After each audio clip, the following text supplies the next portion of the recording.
नमस्कार दोस्तों, आज हम आपको बताएंगे कि जब यहाँ आर्य आए और यहाँ के जो आदिवासी मूल निवासी थे उनसे उनका संपर्क हुआ तो किस प्रकार उनसे बचने के लिए और उन्होंने यहाँ पर वर्ण व्यवस्था और जात व्यवस्था की नींव डाली और किस तरह से उसमें ऊंच नीच का भाव व्याप्त किया, किस तरह से फिर यहाँ के जो मूल निवासी थे उनको शूद्र कह करके तमाम तरह से अपने विधि विधान अपने स्मृति ग्रंथों में लिखकर उनके लिए तमाम कड़े प्रतिबंध किए और उनको नाना प्रकार से जो है फिर प्रताड़ित किया जाता रहा। और इसी तरह की जानकारी इसमें मैं आज के वीडियो में देने वाला हूँ कि किस तरह से ये अनुलोम प्रतिलोम विवाह भी होते थे, यानी अनुलोम ऊपर से नीचे और प्रतिलोम नीचे से ऊपर वाली जातियों के विवाह। उनसे फिर वर्णशंकर जो जातियाँ वर्णशंकर लोग जो पैदा होते थे उनको जो है तमाम शूद्र जातियों के नाम दे दिए गए और किस तरह से फिर जो है तमाम शूद्र जातियों के साथ जो है इन्होंने इतने अत्याचार किए कि जो शंभुक ऋषि का जो हत्या की, शंभुक वध की राम ने, वो भी इसी का परिणाम था दोस्तों, जातवाद का ही। तो इस तरह की ये देखिए जानकारी जो है बड़ी रोचक है और दिलचस्प है, लेकिन दोस्तों केवल जो है कुछ शब्दों में कुछ नहीं कहा जा सकता। थंबनेल देख करके ही आप मत समझिए कि इसमें कुछ ज़्यादा नहीं है, बहुत कहानी होती है, बहुत अच्छी जानकारी भी होती है। आप पूरा वीडियो देखेंगे तो आपको विविध प्रकार की एक ही शीर्षक के अंतर्गत जानकारी मिलती है और दोस्तों सप्रमाण मिलती है। तो दोस्तों आइए आज आप देखते हैं यही जाति भेद और वर्ण व्यवस्था, यही जातवाद और फिर अंतर्जातीय विवाह और फिर उन वर्ण संकरों की उत्पत्ति किस तरह से शूद्र जातियों के लिए तमाम विधान बनाए गए। तो आर्य लोग जब इस देश में आए तो यहाँ के मूल निवासियों की तुलना में उनकी संख्या नहीं के बराबर थी। कितने आए थे?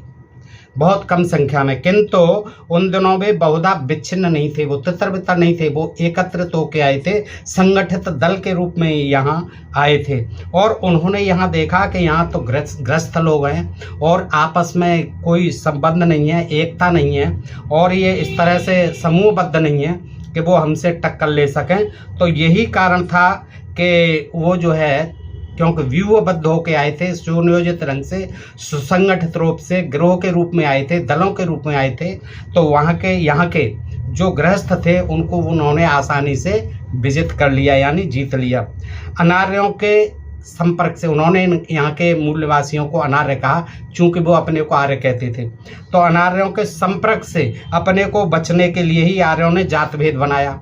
और जात भेद जो है पहले क्या था, रंग के आधार पर था। ये वर्ण माने रंग, वर्ण के आधार पर ही उन्होंने वर्ण व्यवस्था बनाई, लेकिन वो ही बाद में फिर जात भेद के रूप में आ गई, जातवाद के रूप में आ गई वर्ण व्यवस्था जो है। जात भेद से जान पड़ता है कि इस भेद के कथानक में, इस भेद के मूल में एथनिक विचार है। गुण और कर्म के अनुसार पहले ब्राह्मण और राजन्य, गुण और कर्म के अनुसार पहले ब्राह्मण और राजन्य, ये दो विशेष श्रेणियां हुई, यानी ब्राह्मण और क्षत्रिय, ये दो विशेष श्रेणियां हुई और इनमें परस्पर का जो है आपस में शादी व्यवहार आदि के संबंध थे। प्रारंभ में बिल्कुल जो है खुले हुए संबंध थे। इसीलिए उन दोनों क्या था कि ब्राह्म राजन्यो शब्द भी भेद के होते हुए भी एक ही माना जाता, ब्रह्म राजन्यो एक ही माना जाता था। बाकी के जो यहाँ लोग थे वो वैश्य थे, आर्य जो है, और आर्यतर जातियाँ फिर शूद्र थीं, यानी आर्यों से अलग जो जातियाँ थी वो यहाँ के आदिवासी मूल निवासी वो शूद्र थे। तो इस तरह से जो है ब्राह्मण क्षत्रिय वैश्य ये तीन आर्य जातियों से बने और यहाँ के जो आदिवासी मूल निवासी थे उनको जो है आर्यतर जातियाँ या अनार्य जातियाँ, शूद्र जातियाँ कहा गया। आर्यों में सभी ने वेद के आधार को मान लिया, ऐसी बात नहीं है। वेद विरोधी ब्रात्य आर्य भी थे, जो कुछ ब्रात्य थे जो उनके नियमों को नहीं मानते थे उनको व्रात्य कहा गया और उनको ही, वो क्षत्रिय थे प्रारंभ में, लेकिन वेद विरोधी अनेक व्रात्यों को फिर दल से निकालकर शूद्र बना दिया गया। ब्राह्मणों ने उन्हें शूद्र बना, जो उपनयन संस्कार आदि नहीं मानते थे वो ऐसे क्षत्रिय व्रात्य क्षत्रिय बनाए और व्रात्य क्षत्रिय ही फिर शूद्र बना दिए गए। ऐत्रेय ब्राह्मण है, एक उपाख्यान में ये देखते हैं तो इसको पढ़ते हैं तो मालूम होता है कि विश्वामित्र के 100 पुत्र थे, उनमें आधे मधुछंदा से बड़े और आधे मधुचंदा से छोटे थे। बड़े 50 पुत्रों ने पिता की आज्ञा का उल्लंघन किया, आज्ञा का पालन नहीं किया, इसलिए वे अंध्र, पुंड्र, सवर, पुलिंद, मुतिब इत्यादि अत्यंत हेय अंत्यज हुए। यानी देखिए, अंत्यज भी कोई अलग नहीं थे। ये विश्वामित्र जो है क्षत्रिय थे, और इन्होंने जो है उसके जो पुनःसेप बना था यज्ञ पशु, उसमें जो है वो बच करके भागा था और उसकी जो है रक्षा की थी इन्होंने। तो फिर उसने विश्वामित्र ने कहा था अपने 100 पुत्रों में से कि भाई आप में से कोई चले जाओ, इसकी जगह यज्ञ पशु बन जाओ, लेकिन किसी ने उसकी जो आज्ञा का पालन नहीं किया। तो उन्होंने क्या किया कि जो ऊपर के 50 थे मधुचंदा से बड़े, पुलिंद उनको बना दिया अंध्र, पुंड्र, सवर, पुलिंद और मुतिब, ये जातियां बना दी कि जाओ तुम अंत्यज हो जाओ, तुम अछूत हो जाओ, अस्पृश्य हो जाओ, है 50 जो है पुत्रों को बना दिया। और मधुचंदा इत्यादि छोटे कई पुत्र मान्य और श्रेष्ठ हुए। ऐत्रेय ब्राह्मण सातम पंचका सटम खंड 33 अध्याय। यहाँ देखा जाता है कि अंध, सवर आदि ब्राह्मणों के बड़े भाई हैं, क्योंकि मधुचंदा के बड़े भाई थे।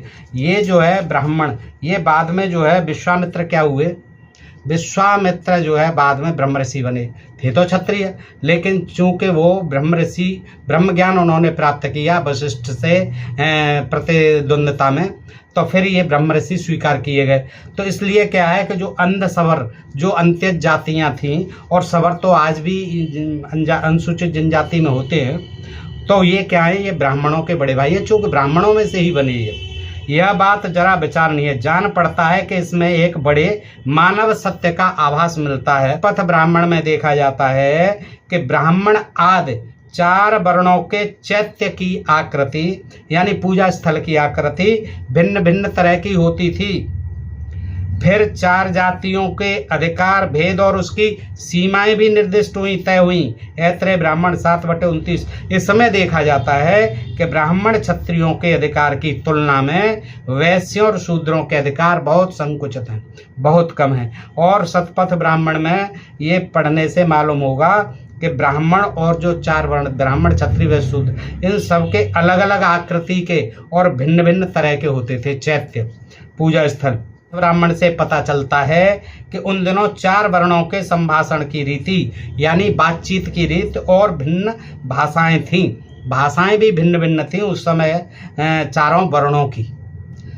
धीरे धीरे कर्म के अनुसार, अब देखते जाइए दोस्तों कि कर्म के अनुसार सूत्रधार, जिन्हें बढ़ई कहते हैं, सूत्रधार, बढ़ई और रथकार, रथ बनाने वाले आदि श्रेणियां भी बन गईं कर्म के अनुसार, क्योंकि उस समय जो रथों की ज़्यादा आवश्यकता होती थी युद्ध आदि के लिए।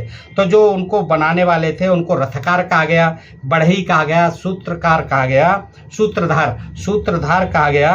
और कर्म के अनुसार ये जातियां फिर ऐसे ब्राह्मणों से ही बनती चली गई। अनार्यों में से अधिकांश नदी और जलाशयों के किनारे रहते थे। अनार्य लोग, यहाँ के आदिवासी मूल निवासी कहाँ रहते थे? नदी और जलाशयों के किनारे रहते थे। उनमें मछली मारने और खाने का रिवाज था, इसलिए उन दिनों इनकी श्रेणी क्या बना दी गई?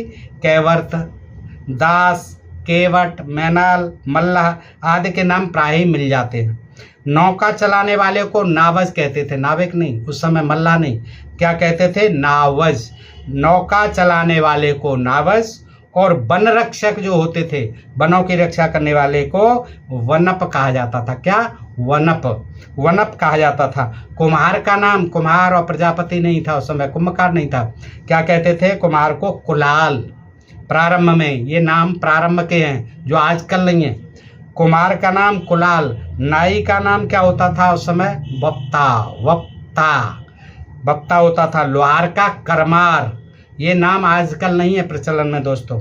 इस तरह, और आप लोग जानते भी नहीं होंगे अब, इस तरह वृत्ति यानी पेशे और व्यवसाय के आधार पर भाग हुए लोगों के, और कुछ देश और कुल के अनुसार भी हुए। जहाँ रहते थे लोग उस देश के अनुसार कुछ विभाग हुए, और कुछ जो है कुल बने, कुल के अनुसार बने कुछ जातियाँ। तो समाज में जात भेद प्रतिष्ठित होने पर भी बहुत दिनों तक भिन्न भिन्न जातियों में विवाह आदि संबंध होते थे प्रारंभ में, भिन्न भिन्न जातियों में अंतर जातीय विवाह होते थे। बृहदेवता ग्रंथ है, बृहदेवता में देखा जाता है कि दार्व्य रथवीत यज्ञ करने के लिए अत्रिपुत्र अर्च नासक को पुरोहित पद पर व्रत किया। पुरोहित के पुत्र श्यावास भी पिता की सहायता करने के लिए साथ गए। राजा की सुंदरी कन्या को देखकर साश्वास ने उसके साथ विवाह करना चाहा। कहने का तात्पर्य मैं बता दूं आपको कि अत्रि जो है एक जगह सावास के साथ अपने पुत्र के साथ यानी यज्ञ करने गए राजा के यहाँ, और वहाँ सावास ने उनकी राजा की पुत्री को देखा तो कहा कि मैं इससे शादी करना चाहता हूँ। और राजा ने फिर रानी से कहा कि हमारी पुत्री के साथ जो है ये अत्रिपुत्र जो है स्वावास शादी करना चाहता है। तो रानी ने कहा था कि श्यावास पुरोहित तो हैं क्योंकि पुरोहित के पुत्र हैं, लेकिन अभी मंत्र दृष्टा ये ऋषि नहीं हुए हैं, मंत्रों के जानकार ऋषि नहीं है, इसलिए मैं अपनी लड़की की शादी इनके साथ नहीं कर सकती। यदि किसी ऋषि को कन्यादान करो, देखो कन्यादान भी यानी इन ऋषियों को, इन ब्राह्मण ऋषियों को राजा लोग, क्षत्रिय लोग बड़े प्यार से, बड़े दान भाव से जो है दान कर देते थे कन्या, और उसको कहते थे कन्यादान। और तभी से आज तक विवाह में चलता है, कहते हैं कि कन्यादान किया जा रहा, तो ये कन्यादान कहलाता था। तो रानी कहती है कि हम अगर किसी ऋषि को जो वेद वेदता है, मंत्र दृष्टा है, उसको अपनी कन्या को दान करेंगे तो वो वेद माता हो सकती है, वेद माता की उपाधि उसे मिल सकती है। तो क्या हुआ, मना कर दी। सासाश्व जो है निराश होकर के मैत्री अत्रि के आश्रम में गए। आरण्य में उनके सामने मरुदगण आविर्भूत हुए। वहां पर मरुदगण आ गए और मरुदगणों ने इम बहंते मंत्र का साक्षात किया। तो इस प्रकार ऋषि हो जाने फिर ऋषि हो गए। जब मंत्र का साक्षात्कार हो गया फिर वो जो है योग्य, विवाह के योग्य समझे गए वर। तो शतपथ ब्राह्मण में लिखा है कि महर्षि, तो फिर उसकी शादी हो गई सासवस की, फिर वो कन्यादान कर दिया गया। और इसी तरह से महर्षि च्यवन ने राजा सर्यात की पुत्री सुकन्या से विवाह किया था। सुकन्या से वो जो है आंखें फोड़ दी थी सुकन्या ने ही उसकी। तप करते करते आपने कहानी पढ़ी होगी च्यवन ऋषि की कि वो जो है वामी ऊपर हो गई थी, वामी की मिट्टी, तो वो जो है उत्सुकतावश जो है लकड़ी कर दी थी, तो आंख फूट गई थी, चमक रही थी आंखें में। फिर वो अंधे हो गए थे, तो उसने सुकन्या से ही शादी कर ली थी। ये सर्यात राजा की पुत्री थी। तो इस तरह से क्या था, ब्राह्मणों के लिए ये विवाह कर देते थे, कन्यादान दिया जाता था क्षत्रियों के द्वारा, और इसको बड़ा पवित्र माना जाता था क्योंकि वो मंत्र दृष्टा होने के कारण ये समझा जाता हमारी कन्या वेद माता हो जाएगी। तो इस तरह से आप देखेंगे कि देखिए अंतरजातीय विवाह होते थे, लेकिन ज़्यादातर ब्राह्मण जो है अपने से नीची जातियों में विवाह करते थे। वैदिक युग में ऐसे विवाहों का बहुत उल्लेख है। महाभारत में भी ऐसे विवाहों की चर्चा है। महर्षि भृगु के पुत्र ऋचिक ने राजा गाधी की परम सुंदरी कन्या सत्यवती से विवाह करना चाहा। कौन थे? भृगु के पुत्र ऋचिक।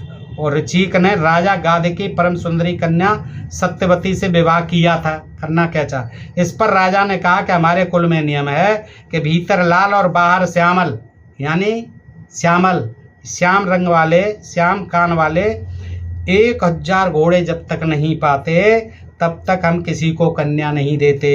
ऋचिक ब्राह्मण ऋषि ने वरुण की कृपा से ऐसे 1000 घोड़े दिए। दोस्तों ऋषि का मतलब ब्राह्मण ही समझे, ब्राह्मण ही ऋषि होते थे। तो ऋचिक ने वरुण की कृपा से ऐसे 1000 घोड़े दिए। देखिए क्या था, ऋचिक ऋषि ने वरुण की कृपा से 1000 घोड़े दिए। किसको? गाध राजा को। गाध राजा की परम सुंदरी कन्या कौन थी? सत्यवती। तब जाकर के 1000 घोड़ों के बदले में ऋचिक को गाध की पुत्री सत्यवती से विवाह करने की अनुमति हुई। पुत्र वधू समेत पुत्र को देखकर महर्षि भृगु बहुत प्रसन्न हुए।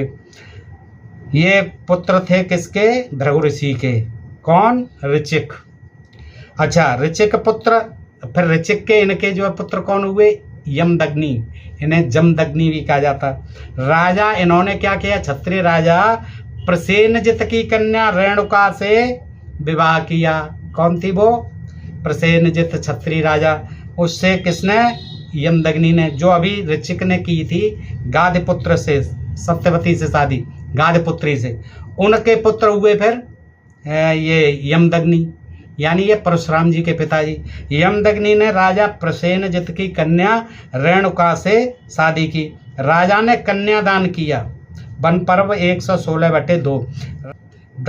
यमदग्नि और रेणुका से परशुराम जी का जन्म हुआ था।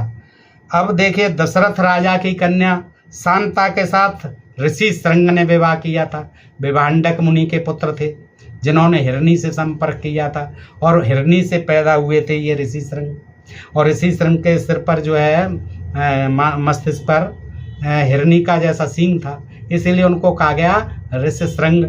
अब उनका विवाह किससे हुआ? राजा दशरथ की कन्या शांता से। शांता जो है दे दी थी अपने मित्र को गोद। किसने? राजा दशरथ ने। ये बात आपको शायद ही पता होगी कि राम लक्ष्मण भरत शत्रुघ्न के से पहले, बहुत पहले, एक पुत्री भी हो चुकी थी दशरथ के। देखिए, उसका नाम था शांता, और ये जो है अपने मित्र को दत्तक रूप में दे दी थी, यानी उनको गोद दे दी थी। और उसी राजा ने फिर, वहाँ वर्षा नहीं हुई तो फिर उस राजा ने जो है, उसका नाम था रोमपाद, रोमपाद ने इनको बुलाया और वर्षा हुई और उसके साथ में शांता की शादी कर दी। तो ये यानी दशरथ के कौन हुए? दामाद हुए, ऋषि श्रृंग। अच्छा, आप द्रौपदी का स्वयंवर होता है। द्रौपदी के स्वयंवर के अवसर पर ब्राह्मण का वेश रख के अर्जुन गए और कन्यार्थी होकर सामने आए, तो इसमें किसी को कोई अन्याय नहीं दिखा था। उन्होंने तो हालांकि में स्वयंवर को जीता था, उस मछली की आंख बेदी थी। तो इस तरह से पुराणों में भी ऐसे अंतर्जातीय विवाहों से भरे पड़े हैं। इसका मतलब है आज की अपेक्षा उस समय जो है जातीय बंधन इतने कठोर नहीं थे। वहाँ अंतर्जातीय विवाह होते थे, लेकिन आज अगर अंतर्जातीय विवाह कोई भूल से हो भी जाए तो समझ लो मारकाट हो जाती है। लड़की और लड़का की फिर खैर नहीं होती है। पारस्कर गुह्य सूत्र के काल में भी अनुलोम विवाह प्रचलित थे। देखिए, अनुलोम और प्रतिलोम विवाह ये बहुत होते थे। और अनुलोम का मतलब था ऊंची जाति वाले का पुरुष और नीची जाति वाले की स्त्री, ये अनुलोम विवाह थे। प्रतिलोम यानी नीची जाति वाला पुरुष और ऊपर जाति की स्त्री, इसको कहते थे प्रतिलोम। अब ये बहुत तादाद में होते थे। और शूद्र ने किसी ब्राह्मणी के साथ संपर्क किया, समागम किया, तो चांडाल जाति पैदा हो जाती थी। इसी तरह से सूत जाति पैदा हो जाती थी। इसी तरह से तमाम जो है जातियों का, जिनको के वर्ण संकर नाम दे दिया इन संहिताओं में, इन स्मृतियों में, तमाम ग्रंथों में, ये जो है अनुलोम और प्रतिलोम विवाह होते थे, बहुत बड़ी तादाद में होते थे। इस प्रकार आर्यों के समाज में क्या था? बीज पुरुष प्रधान होता है, यानी वहाँ जो है पिता का ही कुल माना जाता है, भले ही वो संतान क्षत्रिय से, वैश्य से या शूद्र माता से पैदा हुई हो। लेकिन आर्य जो है क्या थे कि वो पुरुष प्रधान समाज थे, पिता का बीज वहाँ श्रेष्ठ समझा जाता था। आर्यतर समाज में कन्या अर्थात क्षेत्र प्रधान था। जो यहाँ के मूल निवासी थे उनमें क्या था? यहाँ कन्या का क्षेत्र प्रधान था, यहाँ माँ का वंश माना जाता था। धीरे धीरे आर्यों में भी कन्या या क्षेत्र का प्राधान्य स्थापित हो गया। यहाँ भी प्राधान्य स्थापित हो गया, किसका? आर्यों में भी, क्योंकि पहले यहाँ के मूल निवासी थे उनमें कन्या का क्षेत्र प्रधान था और आर्यों में पिता का क्षेत्र प्रधान था। धीरे धीरे आर्यों में भी कन्या या क्षेत्र का प्राधान्य स्थापित हो गया।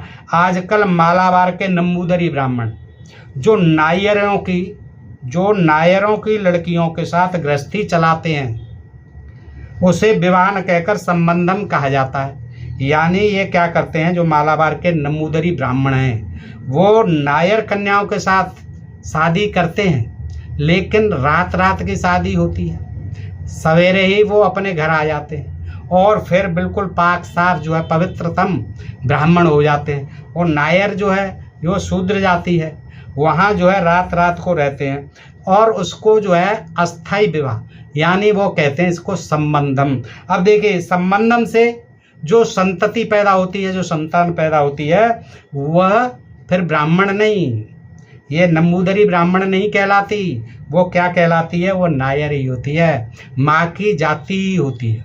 देखिए, क्योंकि दक्षिण में जो है माता प्रधान था क्षेत्र। यह व्यवस्था कन्या तंत्र देश के ही उपयुक्त है। पहले ऐसी संतति जो पिता की जाति की मानी जाती है, इसका स्वयं ऐत्रेय ब्राह्मणकार महीदास ही है। महीदास जो है, जो ऐत्रेय ब्राह्मण के रचनाकार हैं, महीदास जी, ये पिता की जाति मानी जाती है, वो स्वयं इसके उदाहरण हैं। देखिए कैसे, ये सत्यव्रत सामश्रमी ने अपनी विद्वतापूर्ण पुस्तिका ऐत्राय लोचनम में इस बात को सुंदर ढंग से लिखा है। दोस्तों, ये बड़ी गहरी जानकारी है, आपको कहीं नहीं मिलेगी। आप देख लीजिए कि किस तरह से ये जातवाद जो है और ये पिता का वंश, माता का वंश, ये किस तरह से चला और विवाह कैसे होते थे, ये सारी जानकारी आपको मिलने वाली है। एक ऋषि की इतरा या शूद्रा पुत्री से उत्पन्न पुत्र ऐत्रेय, ये ऐत्रेय ब्राह्मण जिन्होंने लिखा, ये क्या है, एक अंग है उसका, ऋग्वेद का ही, ऐत्रेय ब्राह्मण। और ये जो लिखा था इन्होंने महीदास ने। अब ये महीदास कौन थे, एक ऋषि की, एक ब्राह्मण की इतरा नाम की शूद्रा पत्नी से उत्पन्न हुए थे। देखिए, ये ऐत्रेय ब्राह्मण के रचनाकार। यज्ञ के समय ऋषि ने अपनी ब्राह्मणी पत्नी से उत्पन्न पुत्र को ही गोद में लेकर उसे नाना तत्वों का उपदेश दिया और बेचारे ऐत्रेय की उपेक्षा की। उस ब्राह्मण के अपना एक खास पुत्र था। उसने यज्ञ करते समय ब्राह्मणी पत्नी के पुत्र को गोद में लेकर उसे नाना विध के ज्ञान दिए, लेकिन जो शूद्रा माँ से उत्पन्न ऐत्रेय थे, उसकी उपेक्षा कर दी। दुखित होकर ऐत्रेय ने अपनी माता से अपने मन का दुख बताया कि पिताजी ने उसको तो सब ज्ञान दे दिया, जो ब्राह्मणी माता से मुझे क्यों नहीं दिया, क्या चक्कर है, अब बच्चा था वो क्या जानता है। तो माता ने अपनी कुलदेवी मही को स्मरण किया। अब माता क्या करती, माता जो शूद्रा थी उनकी कुलदेवी कौन, शूद्रों की कुलदेवी कौन है, धरती माता। अब उन्होंने क्या किया, कुलदेवी मही को माता ने स्मरण किया, पृथ्वी को स्मरण किया। मही भी कहते हैं, पृथ्वी का एक नाम मही भी है। तो शूद्रगण तो मही की संतान है, क्योंकि पृथ्वी जो है ये ब्रह्मा के पैर से निकली बताई गई, और इसी तरह ब्रह्मा के पैर से शूद्र बताए गए। तो शूद्र जो है और ये पृथ्वी जो है, ये दोनों ही संतान, एक दूसरे के बहन भाई हुए वैसे तो, लेकिन शूद्र जो है ये भी संतान मानी जाती हैं। तो पृथ्वी गर्भ से देवी आविर्भूत हुई। जब प्रार्थना की तो पृथ्वी देवी जो है प्रकट हो गई और ऐत्रेय को दिव्य सिंहासन पर बिठाकर सर्वोत्तम ज्ञान दिया, फिर अंतर ध्यान हो गई। देखिए, तो तपस्या और उक्त प्रकार से लब्ध ज्ञान के बल पर उन्होंने जिस ग्रंथ की रचना की, वही ऋग्वेद का सबसे श्रेष्ठ ब्राह्मण, ये ब्राह्मण होते सभी वेदों के ब्राह्मण हैं, तो ऋग्वेद का ये सर्वश्रेष्ठ ब्राह्मण है ऐत्रेय। और ये किसने लिखा, इन्हीं ऐत्रेय ने। मही देवी से यानी पृथ्वी से शिक्षा पाने के कारण ऐत्रेय महीदास भी कहलाते हैं। क्या कहलाते हैं, महीदास, यानी पृथ्वी के दास। हरिवंश से देखते हैं, हरिवंश पुराण से, वहाँ भी बड़ी रोचक जानकारी है बीज के बारे में। यानी हरिवंश पुराण कहता है कि माता तो भस्त्रा है, यानी चमड़े का पात्र है, चमड़े का बर्तन है, यानी जिसे भाथी है, जिसे भाथी भी कहते हैं। पुत्र तो पिता का होता है। देखिए, ये हरिवंश पुराण कहता है, सभी पुराण कहते हैं पुत्र पिता का होता है। तभी तो वेद व्यास को फिर ब्राह्मण कह देते, क्योंकि पाराशर ऋषि ब्राह्मण थे और सत्यवती जो है मल्लाह पुत्री थी, तो मछुआरे की। इसलिए क्या कि उसकी जाति माता प्रधान न होकर के व्यास को इसीलिए कह देते हैं कि ब्राह्मण है। लेकिन ये अनुलोम और प्रतिलोम विवाहों के आधार पर देखा जाए तो ये सभी वर्ण संकर थे, वर्ण संकर थे सारे। ये जितने भी आप देखते हैं ये सब अनुलोम और प्रतिलोम विवाहों से पैदा हुए। सभी जो है न ब्राह्मण थे, न शूद्र थे, न क्षत्रिय, न वैश्य। और शूद्रों को तो अलग एक कैटेगरी में ही डाल दिया, वर्ण संकरों को। लेकिन ये जो है ब्राह्मण और क्षत्रिय, इनमें ज़्यादातर जो है पिता का ही वो कुल माना गया। इसमें कहा गया है कि पुत्र पिता का होता है, जिस पिता से उत्पन्न होता है वही उसका कुल वंश होता है, वही उसकी जाति होती है। विष्णु पुराण 4/19/2 में भी यह मत पाया जाता है कि पिता का ही बीज प्रदान होता है, पिता का ही कुल, वंश और जाति पुत्र की होती है। विष्णु पुराण भी यही कहता है। देखिए, ब्राह्मण जो है, ब्राह्मण गुरु या ऋषि मुनि, उनकी पत्नियां जो है गुरु माता होती थी। तो शिष्यों के लिए, उनके लिए भी विधान थे। जो ब्राह्मणी माता होती थी, गुरु माता, उनके लिए अभिवादन और प्रणाम करने के अलग नियम थे। और जो शूद्रा होती थी गुरु माता, उनके लिए अलग विधान थे। देखिए कैसे कि ब्राह्मण गुरु की सवर्ण और असवर्ण दोनों तरह की पत्नियां होती थी। तो ब्राह्मण आदि शिष्यगण, क्यों, ब्राह्मणों के बच्चे ज़्यादा पढ़ते थे गुरुकुलों में, क्षत्रियों वैसे तो बहुत कम। तो ब्राह्मण आदि शिष्यगण, उनका सम्मान कैसे करें, इस बात पर मनु का विधान है कि सवर्णा पत्नी यानी ब्राह्मण पत्नी को, ब्राह्मण पत्नी तो गुरु के समान ही पूज्य है, किंतु असवर्णीय यानी क्षत्रिय, वैश्य या शूद्र पत्नी जो है वो क्या है, प्रत्युत्थान और अभिवादन आदि से सम्मानित की जानी चाहिए, यानी अभिवादन ही किया जाना चाहिए। केवल कह कर के ही उनके जो है चरण स्पर्श नहीं करने चाहिए। जबकि वो जो है ब्राह्मण जो पत्नी है, उनका जो है चरण स्पर्श करके ही अभिवादन प्रणाम करना चाहिए। अब देखिए, ये जो प्रतिलोमज जो होते थे, प्रतिलोमज में क्या होता था कि नीचे के पुरुष यानी शूद्र पुरुष, वैश्य पुरुष, क्षत्रिय पुरुष, ये ब्राह्मण कन्या से अगर शादी करते थे तो वर्ण संकर जातियाँ पैदा होती थी, ऐसा बताया गया।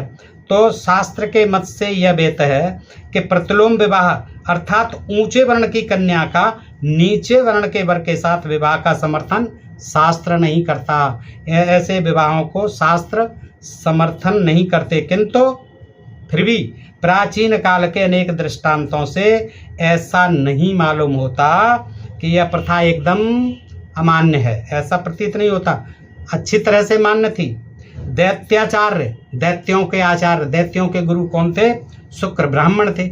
अब इसको उदाहरण देख लीजिए प्रतिलोम विवाह के, दैत्य आचार्य शुक्र ब्राह्मण थे, उनकी पुत्री देवयानी थी, और देवयानी ने किससे शादी की, ययाति राजा से, क्षत्रिय राजा ययाति से विवाह करना चाहा। ययाति ने संकुचित होकर कहा, देखिए ययाति ने कहा संकुचित होकर कि मैं क्षत्रिय हूँ, तुम्हारे योग्य नहीं हूँ। ब्राह्मण कन्या को अपने लिए अयोग्य बता दिया ययाति ने, तो मैं क्षत्रिय हूँ, तुम्हारे योग्य नहीं हूँ। आदि पर्व 81/18 पर देवयानी ने क्या कहा, इस पर देवयानी ने कहा कि ब्राह्मण क्षत्रिय के साथ और क्षत्रिय ब्राह्मण के साथ शादी कर सकते हैं, एक दूसरे से संबंध रख सकते हैं, कोई इसमें आपत्ति नहीं है।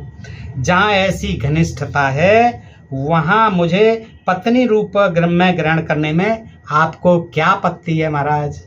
यहाँ तो क्षत्रियों के और ब्राह्मणों के आपसी बड़े घनिष्ठ संबंध हैं और तमाम विवाह ऐसे होते रहे हैं, तो फिर महाराज आपको क्या आपत्ति है। मैं तो ब्राह्मण कन्या हूँ, आप क्षत्रिय बेशक हैं, लेकिन आपको क्या आपत्ति है। तुम स्वयं ऋषि भी हो, ययाति से कहा, राज ऋषि कहा जाता है उन्हें, तुम स्वयं ऋषि भी हो और ऋषि पुत्र भी हो, मेरे साथ विवाह करो। अनेक तर्कों के बाद ययाति को राजी होना पड़ा। स्वयं शुक्राचार्य ने प्रसन्नता से इस पर अपनी सम्मति दी थी। शुक्राचार्य ब्राह्मण थे और असुरों के गुरु थे, एक आंख के थे। ब्राह्मण क्षत्रिय की घनिष्ठता की बात कहकर यहाँ देवयानी ने प्रतिलोम विवाह किया। देखिए कौन सा विवाह किया, प्रतिलोम। अब इनसे जो तमाम पांडव और कौरव ये पैदा हुए आगे चलकर, यदुवंश आदि जो चला, ये कौन थे फिर, ये सब वर्ण संकर थे, क्योंकि ये प्रतिलोम विवाह से प्रारंभ होने उत्पन्न होना प्रारंभ हुआ। किंतु शास्त्र में इस कार्य के लिए इनको न तो किसी ने निंदा की इनकी और न ही किसी ने इन्हें जात बहिष्कृत किया। आपको हम बताते हैं कि अनुलोम और प्रतिलोम विवाहों से तमाम जो है वर्ण संकर पैदा होते थे, लेकिन कहीं कहीं इन्होंने जो अनुलोम यानी उच्च जाति का पिता और निम्न जाति की माता, तो उसको तो पिता का ही कुल का माना है, पिता की जात का ही माना है। जैसे वेद व्यास को पराशर ब्राह्मण थे और निषाद कन्या थी सत्यवती, उससे पैदा हुए तो उनको ब्राह्मण ही माना गया है। वैसे वो वर्ण संकर जाति के थे, तो अगर वो प्रतलोमज होते तो उनको फिर जो है वर्ण संकर माना जाता और माता की जाति का मान के उसे हीन जाति का माना जाता। ऐसे ही मैं आपको एक उदाहरण जो है सूत जो हुए, सूत जी महाराज जो कथा कहते थे उनका बताता हूँ आपको कि देखिए, एक बार नैमिषारण्य में शौनकाद ऋषि जुड़े थे, तमाम ऋषि थे, उनको कथा सुना रहे थे भागवत की। कौन? ये सूत जी महाराज। तो वहाँ उसी समय बलराम जी पहुँच जाते हैं, कृष्ण के भाई बलराम जी पहुँच जाते हैं। तो सारे ऋषि जो उनको देख करके, चूंकि वो कृष्ण के बड़े भाई थे, खड़े हो जाते हैं। लेकिन चूंकि वो व्यास गद्दी पर बैठे हुए कथा वाचन कर रहे थे सूत जी महाराज, वो खड़े नहीं हुए। तो ये देख करके बलराम जी को बड़ा क्रोध आया और उन्होंने कहा कि ये सूत पुत्र जो है मेरे आगे आसन पर बैठा हुआ है। सारे ऋषि महर्षि खड़े हो गए और इसको तो बड़ा घमंड है, ये सूत पुत्र जो है ये बैठा हुआ कथा पढ़ रहा है, ये मेरे लिए खड़ा नहीं हुआ। उनको क्रोध आता है क्योंकि सूत जो कौन थे? प्रतलोमज थे। ये सूत प्रतलोमज थे। कैसे कि ये क्षत्रिय पिता, ये प्रतलोम का मतलब नीचे जात का पिता, ऊपर जात की माता। तो ये कौन थे? क्षत्रिय पिता की जो संतान थे और ब्राह्मण माता की जो संतान थे, उनको सूत जाति का कहा गया। और इनका काम जो आगे चल करके रथों के चाबुक आदि चमड़े के जो बनते हैं, वो उन सूत जाति का काम था। जैसे कि कर्ण के पिता का यही काम था और कर्ण को सूत पुत्र कह करके जगह जगह अपमानित इसीलिए किया गया था कि वो सूत पुत्र थे और प्रतलोमज थे। तो क्योंकि प्रतलोमज जो है क्षत्रिय पिता और ब्राह्मणी माता की संतान है, तो उनको बड़ा क्रोध आया बलराम जी को कि ये जो है सूत जो प्रतलोमज है इस तरह बैठा हुआ रहा है। तो फिर जो उन्होंने क्रोध में आकर के सूत ऋषि को मार दिया था। वहाँ के देखने से यह जान पड़ता है कि शूद्र कन्या और अंत्यज कन्या से विवाह करना एकदम अमान्य था, किंतु शांतनु के धीवर कन्या के गर्भ से उत्पन्न संतान ही तो कौरव पांडव थे। कौरव पांडव कौन थे? शांतनु के धीवर कन्या। और प्रारंभ में ययाति महाराज क्षत्रिय और ब्राह्मणी माता, और फिर उन्हीं के ये शांतनु हुए और फिर शांतनु से ही धीवर कन्या के गर्भ से कौन हुए? कौरव पांडव। ये भी सब वर्ण संकर थे। द्रौपदी जब वर्णियों के जात कुल का विचार करने लगी, द्रौपदी के स्वयंवर में जब कर्ण भी पहुंचा था, तो उस समय पांडवों के क्षत्रियत्व के विषय में तो उन्हें कोई संदेह नहीं हुआ द्रौपदी को कि ये तो क्षत्रिय हैं। हालांकि वही द्रौपदी महावीर कर्ण को सूत पुत्र कहकर वर्ण करने में असम्मति प्रकट कर चुकी थी कि मैं इसको तो कभी नहीं वर सकती, ये तो सूत पुत्र है कर्ण। जब कर्ण जो है उन्हीं का भाई था, बड़ा भाई था, लेकिन पता नहीं था, द्रौपदी को भी क्या पता था, वो सूत पुत्र ही समझती थी, सभी सूत पुत्र समझते थे। इसलिए द्रौपदी ने कर्ण के साथ शादी करने को मना कर दिया था। आचार्य घुरे कहते हैं, इतिहासकार आचार्य घुरे कहते हैं कि सुमित्रा भी शूद्र कन्या थी, जो दशरथ की पत्नी थी, लक्ष्मण की माता। सुमित्रा भी शूद्र कन्या थी, पृष्ठ 80 और पृष्ठ 59। यद्यपि इसके लिए उन्होंने कोई प्रमाण नहीं दिया, पर उनसे उत्पन्न दशरथ के दोनों पुत्र तो क्षत्रिय ही माने गए, क्योंकि पिता की जाति चलेगी। उत्पन्न ये बेशक सुमित्रा जो है वो शूद्र कन्या थी, लेकिन जो उनसे पुत्र हुए थे दशरथ के दोनों पुत्र, यानी कौन? लक्ष्मण और शत्रुघ्न, उनसे जो पैदा हुए थे वो क्षत्रिय माने गए, शूद्र थोड़ी माने जाएंगे। इसी पुस्तक में अन्यत्र कहा गया है कि दीर्घतमा ऋषि ने दासी के गर्भ से कक्षीब और चक्षुष नामक दो पुत्र उत्पन्न किए थे। वायु पुराण 99/70। दोनों ही ऋषि हुए, ब्राह्मण ऋषि हुए। बेशक वो दीर्घतमा ऋषि ने, क्योंकि दीर्घतमा ऋषि पिता थे और उनकी जो पत्नी थी वो कौन थी? शूद्र कन्या। और उससे जो दोनों पैदा हुए पुत्र वो क्या था? वो दोनों ही ब्राह्मण ही हुए, कक्षीब और चक्षुष। जिस अंधमुनि पुत्र श्रवण कुमार को वध करने के कारण राजा दशरथ इतने मुह्यमान हुए थे, वह भी शूद्रा माता और वैश्य पिता के पुत्र थे। ये जो श्रवण कुमार की कथा आपने सुनी होगी, जिसको कि दशरथ ने बाण मार दिया था और हत्या कर दी थी, और बाद में जो है जल लेकर के गए थे अंधे माता पिता के पास, वो श्रवण कुमार था। वो क्या था? वो शूद्रा माता थी, श्रवण कुमार की, और वैश्य पिता थे। तो वैश्य पिता और शूद्र माता की संतान थे श्रवण कुमार। अयोध्या कांड 66/51। फिर भी वे एक तपस्वी थे, फिर भी वे श्रवण कुमार एक तपस्वी थे। मस्तक पर जटा थी, यानी ब्राह्मणों का वेश था। प्रधान के बलकलाधीन था, और दशरथ उनके प्राण त्याग की बात से नितांत संतप्त थे। वही इस अंध तापस को राजा दशरथ ने महर्षि तापस आदि कहा है, महर्षि ही कहा है अंधे को, और उनकी माता और उनके पिता को भगवंतो कहा है। उन्होंने यह भी कहा कि वह ऋषि साप देकर उन्हें तभी भस्म कर सकते थे। ब्राह्मण ऋषि ही माना गया उन्हें कि वो साप से मुझे भस्म भी कर सकते थे। यह दशरथ ने स्वीकारा। अंध तापसों ने दशरथ से कहा था कि ज्ञान पूर्वक उस प्रकार तपोनिष्ठ ब्रह्मवादी मुनि पर अस्त्र प्रहार करने से सिर 7 खंडों से विभक्त हो जाता है। ये तुम्हारा भी 7 खंड में विभक्त हो जाता। ये जो है क्या है, हम भी ब्रह्मवादी मुनि हैं, उन्होंने कहा।